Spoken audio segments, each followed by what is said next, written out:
Hai Sobat Onje, selamat bertemu kembali di Ditek Online. Untuk mempersiapkan diri menghadapi pekan ujian, yuk kita sama-sama belajar dan simak video pembelajaran berikut ini.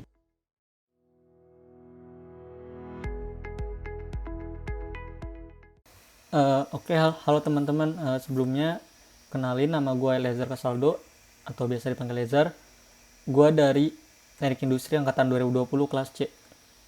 Di sini gue sebagai pengajar di Tek Statistika Industri.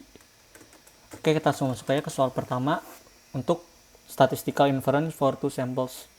Di sini ada soalnya. Soalnya dari buku Montgomery bab 10. Gue baca dulu kali ya soalnya. Two types of plastic are suitable for use by an electronics component manufacturer. The breaking strength of this plastic is important. It is known that sigma 1 equal sigma 2 equal 1 psi. From a random sample of size n1 equal 10 and n2 equals 12. We obtain x bar 1 equal 162.5 and x bar 2 equal 155. The company will not adopt plastic 1 unless its mean breaking strength exceeds that of plastic 2 by at least 10 psi. Based on the sample information, should it use plastic 1? Use alpha equal 0.05 in reaching a decision. Oke, di sini kita cek dulu apa yang diketahui dari soalnya ya, teman-teman. Yang pertama kita tahu sigma 1, sigma 2 sama dengan 1 psi. Sigma itu apa? Sigma itu standar deviasi. Selanjutnya kita juga tahu jumlah sampel pertamanya 10, jumlah sampel keduanya 12. Lalu kita juga langsung dikasih tahu nih nilai rata-rata pertama dan rata-rata keduanya. Rata-rata pertamanya 162,5, rata-rata keduanya 155. Terus di sini ada statement nih. The company will not adopt plastic 1 unless its mean breaking strength exceeds that of plastic 2 by at least 10 psi. Ini artinya apa sih? Jadi tuh perusahaan nggak akan pakai plastik pertama kalau selisih rata-rata antara plastik pertama dan plastik kedua tuh lebih kecil dari 10 gitu. Lebih kecil dari 10 psi. Jadi berarti yang dia mau harus lebih besar dari 10 psi kan gitu. Jadi hipotesis nolnya tuh nanti rata-rata dari plastik pertama dan rata-rata kedua selisihnya kurang dari sama dengan 10 psi. Nah, hipotesis alternatifnya nanti bahwa si rata-rata dari plastik pertama dan rata-rata dari plastik kedua selisihnya lebih besar dari 10 psi. Itu sih maksud dari statement ini. Terus kita juga dikasih tahu alfanya 0,05. Jadi yang diminta dari soal tuh kita udah dikasih data ini. Jadi kita harus pakai plastik pertama atau enggak sih kayak gitu. Kita langsung aja ke slide berikutnya. Di sini yang diketahui tadi udah kita bahas. Sigma satunya atau standar deviasi pertamanya 1, standar deviasi keduanya juga 1, jumlah sampel pertamanya 10, jumlah sampel keduanya 12, rata-rata pertamanya 162,5, rata-rata keduanya 155, dan nilai signifikansi levelnya atau tingkat signifikansinya 5% atau 0,05. Lanjut. Di sini kita masuk ke uji hipotesis 8 langkah. Ini yang seperti teman-teman diajarin, jadi ada 8 langkah. Jadi pertama nentuin parameter, terus nentuin hipotesis 0, terus hipotesis alternatif, terus nentuin alfa, terus nentuin uji statistik apa yang digunain. Terus kita juga nentuin daerah untuk menolak H0-nya. Terus kita lakuin perhitungan dan tarik kesimpulan. Oke, itu secara garis besarnya ya, kita bahas satu. Yang pertama parameter. Parameter yang dari soal ini tuh apa sih? Jadi kan kita parameternya tuh selisih kan gitu kan ya. Perbedaan rata-rata antara atau mu dari plastik pertama dan plastik kedua. Nah, ini parameter yang pengen kita teliti nih dari kasus ini. Nah, ini yang kayak tadi gue udah bilang, kan alternatif hipotesis itu diketahui kan. Jadi rata-rata plastik pertama dan rata-rata kedua selisihnya tuh harus lebih besar dari 10. Berarti secara nggak langsung hipotesis nolnya tuh selisih dari rata-rata pertama dan rata-rata keduanya itu tuh kurang dari sama dengan 10 atau bisa kita tulis sama dengan 10 di sini. Jadi sekali lagi, jadi karena selisih rata-rata plastik pertama dan selisih rata-rata plastik keduanya lebih besar dari 10, itu untuk H1-nya. Jadi hipotesis awalnya tuh selisih rata-rata plastik pertama dan plastik keduanya sama dengan atau kurang dari sama dengan 10, kayak gitu teman-teman. Terus kita juga tahu alfanya berapa, alfanya 0,05. Ini udah dikasih tahu di soal. Jadi kita masuk ke langkah 5. Kita nentuin nih uji statistik apa yang kita pakai. Nah, untuk kasus ini tuh kita pakai normal distribution nih. Sorry, ada typo dikit. Harusnya normal distribution atau distribusi normal. Jadi tuh distribusi normal tuh dipakai biasanya untuk nentuin mu atau rata-rata gitu. Nah, ada kondisinya. Kondisinya tuh kalau sampelnya lebih kecil dari 30 tapi standar deviasi diketahui. Nah, jadi kalau nggak salah ada 4 kondisi teman-teman. Jadi ada ketika sampelnya lebih kecil dari 30, standar deviasinya diketahui, itu pakai si normal distribution. Kalau sampelnya lebih kecil dari 30, tapi standar deviasinya tidak diketahui, itu pakai distribusi T. Nah, selanjutnya kalau jumlah sampelnya lebih dari 30 dan standar deviasinya diketahui, itu pakai normal. Dan juga kalau sampelnya lebih besar dari 30 dan standar deviasi tidak diketahui, itu juga pakai normal. Jadi yang special case-nya buat si sampel lebih kecil dari 30 dan standar deviasinya nggak diketahui, itu pakai T. Sisanya pakai distribusi normal. Ini rumusnya teman-teman. Bisa dilihat Z0 sama dengan X bar 1 min X bar 2 dikurang selisih dari rata-rata mu1 dengan mu2 dibagi variansi per jumlah sampel pertama ditambah variansi kedua dibagi jumlah sampel kedua diakarin gitu. Itu rumusnya. Kita masuk ke parameter 6. Kalau teman-teman ingat tuh ada dua kondisi ya, ada ketika kondisinya two-sided interval dan one-sided interval. Jadi two-sided interval tuh terjadi ketika si H1-nya atau hipotesis alternatifnya tuh tandanya kayak gini teman-teman, tidak sama dengan. Ini artinya tuh dia nggak yakin gitu antara lebih besar atau lebih kecil, makanya tidak pakainya tidak sama dengan. Nah, ini nanti kalau misalkan dia kayak gini, dia pakainya two-sided interval. Cuman karena sekarang hipotesis alternatif kita lebih besar, ada tandanya si lebih besar ini, maka kita pakainya one-sided interval yang untuk yang lebih besar. Jadi syarat untuk yang lebih besar itu Z0 lebih besar dari Z alpha atau Z0 lebih besar dari Z 0,05. Nah, selanjutnya kita cek tabel nih. Ini tuh tabel kumulatif dari standar distribution normal. Normal standar distribution atau distribusi normal lah pokoknya. Di sini kita cari nih nilainya yang 0,95, yang paling mendekati 95. Nah, di sini kan nilainya yang kita dapatkan ini ya, 0,9497 dan di sampingnya juga ada nih 0,950529. Di sini gue pilih yang 0,94947 karena dia lebih dekat ke 0,95. Karena ini selisihnya kan kalau teman-teman kurangin ini 503 ya buat ke 95. Di sini tuh 529 selisihnya, jadi pakai yang ini. Terus kalian teman-teman lihat nih, ini berapa angkanya? 1,64. Jadi tuh zeta tuh di 1,64 gitu. Terus pasti teman-teman yang bilang ya, kenapa sih pakainya 0,95 nggak pakai 0,05? Nah, kita lihat nih tabel selanjutnya. Di sini gue udah gambarin tabel. Kalian jangan lihat yang 1,64 dulu. Di sini kalian lihatnya ini dulu yang tabel grafiknya. Sini tuh ada yang namanya rejection zone atau rejection region RR. Ini tuh hubungannya sama significance level atau tingkat signifikansi atau alpha. Di sini di kasus kita nilainya 5%. Nah, FTR tuh apa? FTR tuh fail to reject zone atau daerah gagal menolak H0. Ini hubungannya sama confidence level.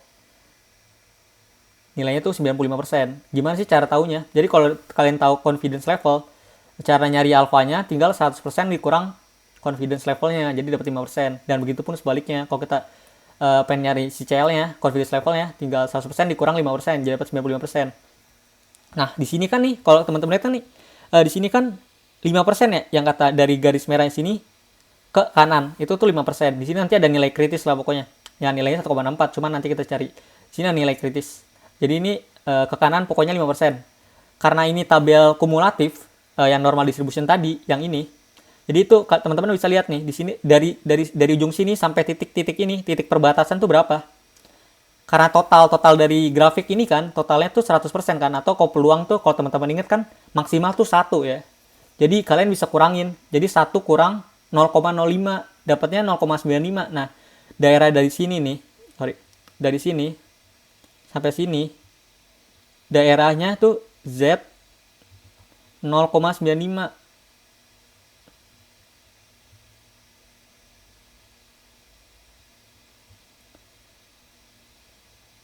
Nah, ini karena akumulatif ya, teman-teman.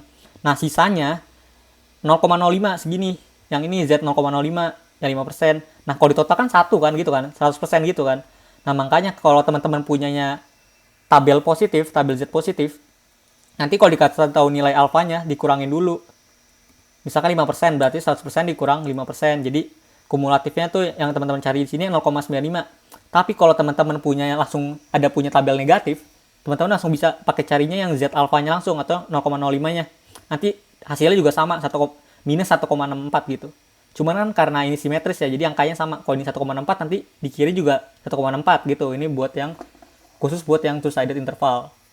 Nah, itu dari mana nih datangnya 0,95 ini?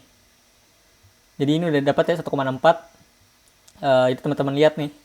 Di sini 1,64. Jadi buat yang ketika Z0 lebih besar dari alfa, itu tuh kita daerah penolakan jadinya Z0 lebih besar dari si 1,64. Jadi ketika si Z0-nya lebih besar dari 1,64, dia masuk ke rejection region atau RR atau daerah penolakan. Jadi kalau teman-teman hitung nanti selanjutnya nilainya lebih gede dari ini, maka dia ditolak, H0 ditolak. Tapi kalau nilainya di bawah 1,64, teman-teman masuk ke maksudnya angkanya masuk ke fail to reject zone atau gagal menolak H0 kayak gitu. Nah, ini kita lakuin perhitungan aja berdasarkan rumus yang udah tadi kita ini ya. X bar 1 min X bar 2 min selisih mu-nya dibagi variansi per jumlah sampel pertama ditambah variansi kedua dibagi jumlah sampel kedua diakarin. Nah, ini. Jadi dapatan tadi 162,5 minus 155 minus 10. Nah, ini kenapa 10? Teman-teman kalau tadi teliti ya, perhatiin ya. Di sini kan selisih rata-rata pertama dan rata-rata kedua kan 10. Ini bisa langsung dimasukin aja nih. Ini kan sama nih ya. Rata-rata pertama dikurang rata-rata kedua. Nah, ini tuh sama dengan 10. Kayak gitu. Ini per 10 dikurang 10 terus dibagi. Ingat, jangan kebalik ya teman-teman. Ini tuh standar deviasi yang kayak gini. Ini tuh standar deviasi. Standar deviasi. Nah, kalau ada kuadratnya, itu variansi teman-teman. Jadi karena kalian diketahui tadi standar deviasi, jadi jangan lupa dikuadratin dulu ya. Cuman kalau langsung diketahuinya variansi, bisa langsung aja nggak usah dikuadratin. Nah, ini jadinya tadi kan 1 kan nilainya sama kan. 1 dibagi jumlah sampel pertamanya 10, ditambah 1 kuadrat dibagi jumlah sampel kedua 12. Terus dihitung deh. Nanti si Z0-nya dapat segini, minus 5,839. Ini kira-kira ya, perhitungan kurang lebih minus 5,8 lah, kayak gitu. Terus kita masuk ke langkah terakhir, untuk nentuin kesimpulannya apakah nolak atau nggak nolak nih. Ini kita balik lagi ke tabel yang ini ya. Jadi ini kan tadi kan 1,64 ya. Tadi kita dapat Z0-nya berapa tuh? Minus 5,839 kan. Kalau teman-teman perhatiin tuh minus 5,839 tuh di sini kan ya. Minus 5,8 tuh di sinilah, di kiri lah pokoknya. Nah, berarti dia masuk mana teman-teman? Dia masuk ke zona yang FTR kan, yang fail to reject zone kan. Nah, berarti kesimpulan kalian tuh jadi gagal menolak H0 gitu. Gagal menolak H0 karena si minus 5,839 ini lebih kecil dari 1,64 atau nggak masuk ke daerah rejection zone-nya. Kayak gitu. Atau juga kalian bisa bilang fail to reject atau gagal menolak H0 pada tingkat signifikansi 5% atau 0,05. Sehingga tidak ada cukup bukti yang membuktikan bahwa rata-rata plastik pertama lebih besar 10 PSI ketimbang rata-rata plastik kedua. Nah, jadi hipotesis nol kita tuh gagal ditolak gitu. Kayak gitu, teman-teman. Sekian penjelasan dari gua. Terima kasih.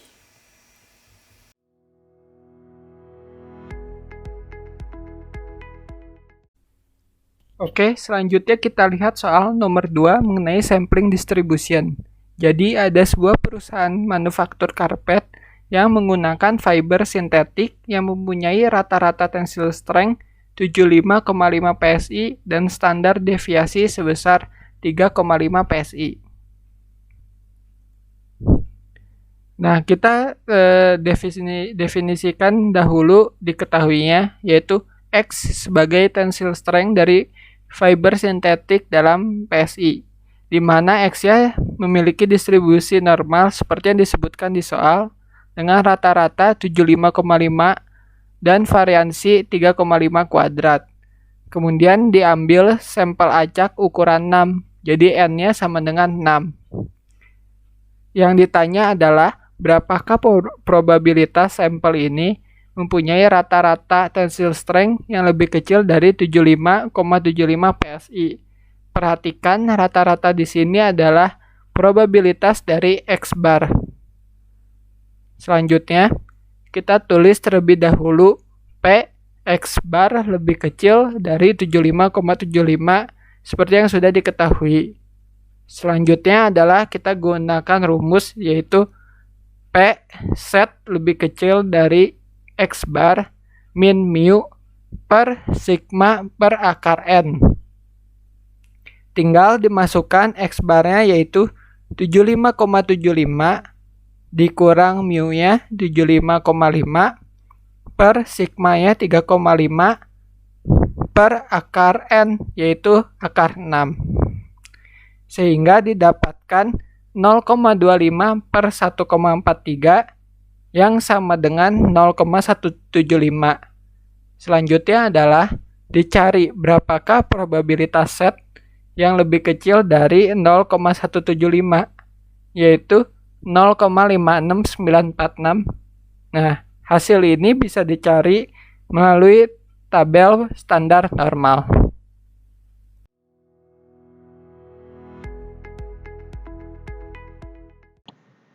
Untuk soal selanjutnya akan membahas mengenai estimasi parameter dan uji hipotesis untuk satu sampel. Soalnya yaitu, sebuah perusahaan memproduksi aki mobil dengan rata-rata masa pakai selama 2 tahun. Seorang insinyur mengatakan bahwa rata-rata masa pakainya kurang dari nilai tersebut. Dengan menggunakan 10 sampel, ia mengukur rata-rata masa pakai aki mobil tersebut dan mendapatkan nilainya yaitu 1,8 tahun dengan standar deviasinya sebesar 0,15. Dengan taraf signifikansi sebesar 1%, apakah klaim dari insinyur tersebut benar? Karena ukuran sampelnya kecil dan variasi tidak diketahui, maka akan digunakan uji T. Sekarang, kita akan melakukan 8 langkah uji hipotesis. Pertama-tama kita akan menentukan parameter of interest-nya, yaitu rata-rata masa pakai aki mobil. Untuk null hipotesisnya, yaitu mu sama dengan 2 tahun. Untuk alternatif hipotesisnya, yaitu mu kurang dari 2 tahun, dengan alfa sama dengan 0,01. Untuk uji statistik yang digunakan, seperti yang tadi sudah dijelaskan, yaitu uji T.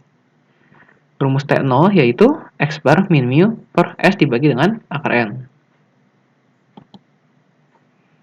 Untuk daerah penolakannya, tolak H0 jika T0 kurang dari minus T alfa, N-1. Nilai alfanya yaitu 0,01. Nilai N-nya sama dengan 10. Jadi, nilai N-1 sama dengan 9. Untuk nilai T 0,01,9 dapat dilihat pada tabel distribusi T, yaitu 2,821. Perhitungan N sama dengan 10, rata-rata sama dengan 1,8, dan standar deviasi sama dengan 0,15. Setelah dilakukan perhitungan, nilai T0-nya itu sama dengan minus 4,216. Untuk kesimpulannya, karena nilai T0 sama dengan 4,216 lebih kecil dari minus T 0,01,9 yaitu min 2,821, maka kita dapat menolak H0. Ada bukti kuat bahwa rata-rata masa pakai aki kurang dari 2 tahun.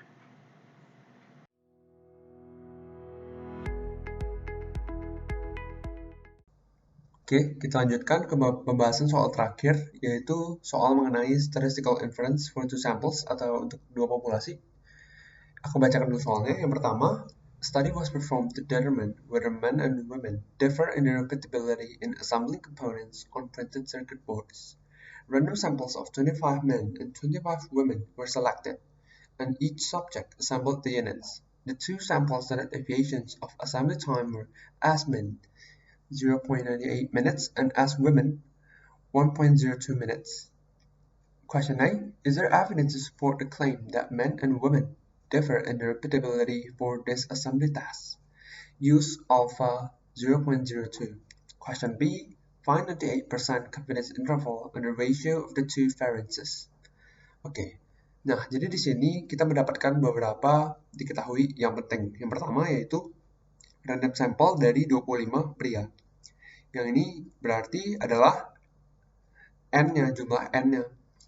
N dari pria dan N dari wanita, 21. Nah, kemudian didapatkan juga standar deviasi dari assembly time as men, as pria 0,98 dan as wanita, as woman 1,02. Nah, dari sini kemudian kita menganggap bahwa N1 adalah 21 yang wanita, sehingga S1 adalah S woman 1,02 dan N2 adalah 25 yaitu 0,98. Oke, kemudian di sini tunjukkan juga bahwa alfa yang digunakan adalah 0,02. Kita lanjutkan ke pertanyaannya. Oke, untuk pertanyaan yang pertama, is there evidence to support the claim that men and women differ in their repeatability for this assembly task? Oke, jadi pertanyaan adalah apakah ada bukti yang mendukung klaim bahwa pria dan wanita berbeda dalam repeatability dalam melakukan pekerjaan assembly ini. Nah, jadi kita tulis dulu jawabannya, kita tulis diketahui tadi, yaitu S1 tadi adalah yang wanita, S1 1,02 dan N1 adalah 21, sedangkan S2 0,98 dan N2 adalah 25 untuk yang pria. Nah, dari sini kita lakukan uji hipotesis 8 langkah. Nah, ini wajib dilakukan sebanyak 8 langkah dan berurutan, tidak boleh ada yang tertinggal. Nah, untuk yang pertama ditentukan dulu parameternya. Nah, parameternya kita tahu dari mana? Nah, parameternya kita tahu dari soalnya tadi, yaitu repeatability. Is there a difference in the repeatability for this assembly task? Jadi perbedaan dalam repeatability-nya. Jadi repeatability itu apa sih? Repeatability kalau di dalam statistik itu adalah perbedaan dalam suatu pengukuran, variasi dalam suatu pengukuran. Nah, jadi parameternya adalah variansi dari repeatability dalam assembly components. Jadi yang menjadi parameternya adalah variansi 1 dan variansi 2. Nah, di mana variansi 1 adalah wanita dan variansi 2 adalah yang pria tadi. Nah, kemudian kita menentukan H1 dan H0. Nah, kita tahu H1-nya dari mana? Nah, tadi kan ditanya, apakah ada perbedaan dalam repeatability tadi kan? Nah, di mana tadi parameternya kita sudah tahu, parameternya adalah variansi tadi. Nah, karena ada perbedaan, berarti itu menjadi H1-nya, yaitu variansi 1 tidak sama dengan variansi 2, berbeda gitu. Nah, sedangkan H0 adalah kebalikannya tadi, yaitu sama dengan variansi 1 sama dengan variansi 2. Karena antara H0 dan H1 itu memang selalu berkebalikan. Kemudian kita gunakan alfa 0,02 seperti yang sudah kita dapatkan dari soal. Kemudian untuk uji statistiknya adalah uji F. Kenapa uji F? Karena yang kita jadikan parameternya adalah variansi. Oke, di mana rumusnya adalah variansi 1 per variansi 2, di mana variansi di sini adalah variansi sampel. Kemudian kita lanjutkan untuk daerah penolakannya. Rumus dari daerah penolakan untuk uji F adalah sebagai berikut. F0 lebih besar dari F alpha per 2, N1 min 1, N2 min 1, atau F0 lebih kecil dari F1 min alpha per 2, N1 min 1, N2 min 1. Nah, dimana kita sudah tahu tadi N1 untuk yang wanita, N2 untuk yang pria tadi. Oke, alpha per 2, alpha yang tadi 0,02 dibagi 2 menjadi 0,01, kemudian N1 min 1 menjadi 20, N2 min 1 menjadi 24, maka kita lihat di dari tabel uji F didapatkanlah 20, kemudian 24, didapatkanlah angka 2,74. Oke, berarti F0 harus lebih besar dari 2,74, atau satunya lagi F0 lebih kecil dari F1 min alpha per 2, alpha per 2 tadi 0,01, berarti 0,99. Kemudian N1 nya tadi sama 20, N1 min 1, N2 min 1, 24. Nah, angka di sini berapa? Angka di sini tidak bisa kita temukan. Karena apa? Karena dalam tabel distribusi F, kita hanya bisa mencari nilai yang menggunakan alfa, sedangkan ini menggunakan 1 minus alfa. Oleh karena itu, kita gunakan persamaan berikut ini yang didapatkan di buku cetak, yaitu F1 min alfa, U, V sama dengan 1 per, dapat diubah menjadi 1 per F alfa, V, U. Yaitu U di sini digambarkan sebagai degree of freedom variabel pertama, dan V adalah degree of freedom variabel kedua. Oke, jadi dari persamaan tersebut dapat kita dapatkan tadi F0,99, 20,24, yaitu 0,99 tadi adalah 1 minus alfa. 1 minus alfa dapat kita ubah menjadi alfa. Dengan catatan harus diubah menjadi 1 per F. Yang tadi 1 minus alfa menjadi alfa 0,01. Sedangkan untuk posisi dari degree of freedom-nya dibalik. 20,24 menjadi 24,20. Lalu kita cari angkanya di tabel uji F kembali, 24,20, 24, 20, maka didapatkan angka 2,86. Dan ini belum hasil akhir, karena harus 1 per 286 tadi. Yang didapatkan angka 0,340. Oke. Sehingga kita dapatkan daerah penolakannya adalah F0 harus lebih besar dari 2,74 atau F0 harus lebih kecil dari 0,340. Nah, kita lanjutkan dengan perhitungan. Nah, tadi kita tahu S1-nya adalah standar deviasi 1 adalah 1,02, S2 adalah 0,98, maka untuk variansinya adalah tinggal kuadrat dari standar deviasi, yaitu 1,04 dan 0,96. Nah, kembali lagi sebenarnya penentuan siapa yang menjadi variabel pertama, S1 dan S2 ini bagaimana? Nah, penentuan ini kembali lagi kita lihat di soal, siapa yang standar deviasinya lebih besar angkanya. Apabila angkanya lebih besar, maka dia menjadi S1. Kecuali apabila disampaikan di soal bahwa S1 adalah sekian dan S2 adalah sekian, maka jangan diubah-ubah. Ikuti saja sesuai soalnya. Nah, karena di soal ini tidak di state, maka kita gunakan S1. Kita gunakan S1 1,02, yaitu S dari wanita tadi, 1,02. Karena 1,02 lebih besar dari 0,98. Oke, jadi kita masukkan angkanya tadi, kita dapatkan 1,08. Nah, kita lanjutkan dengan kesimpulan. Karena kita dapatkan F0 adalah 1,08 dan 1,08 itu berada di antara daerah penolakan tadi, yaitu 2,74 dan 0,340, atau kalau lebih jelasnya yaitu F0 syarat dari daerah penolakan itu kan F0 lebih besar dari 2,74, sedangkan 1,08 lebih kecil dari 2,74. Kemudian syarat satu lagi, F0 lebih kecil dari 0,340, sedangkan 1,08 lebih besar dari 0,340. Sehingga H0 gagal ditolak pada alfa 0,02. Kita lanjutkan lagi kesimpulannya, jangan hanya berhenti di situ, sehingga tidak ada bukti yang dapat mendukung pendapat bahwa terdapat perbedaan variansi repeatability antara pria dan wanita dalam pekerjaan assembly. Kita lanjutkan di soal B, untuk dicari 98% confidence interval dari rasio kedua variansi tersebut. Oke, kita dapatkan tadi alfa adalah 0,02. Nah, rumus untuk confidence interval dari uji F adalah sebagai berikut. Dengan diketahui tadi yang ini, sama ya. Oke, rumusnya adalah sebagai berikut. Kita masukkan angkanya ke dalam, di mana tadi variansi 1 per variansi 2 sudah kita dapatkan angkanya adalah 1,08, sehingga tinggal kita masukkan 1,08, 1,08, kemudian F1 min alfa, N1 min 1, N2 min 1 juga sudah kita dapatkan tadi sebagai berikut. Kita masukkan, kita dapatkan 0,340. Yang ini F alpha kedua, N1 min 1, N2 min 1, kita masukkan juga angkanya 0,01, 20, 24, kita dapatkan juga 2,74. Kemudian kita kalikan, didapatkan variansi 1 per variansi 2 berada di antara 0,3672 dan 2,9592. Nah, kesimpulan yang kita dapatkan, kita 98% confidence bahwa rasio dari kedua variansi adalah variansi 1 per variansi 2 berada di antara 0,3672 dan 2,9592. Sekian penjelasan yang dapat saya sampaikan. Terima kasih. Terima kasih teman-teman di Tech. Semoga video pembelajaran tadi dapat membantu teman-teman dalam menghadapi ujian nanti ya. Stay safe, stay healthy, dan good luck dalam menghadapi ujiannya.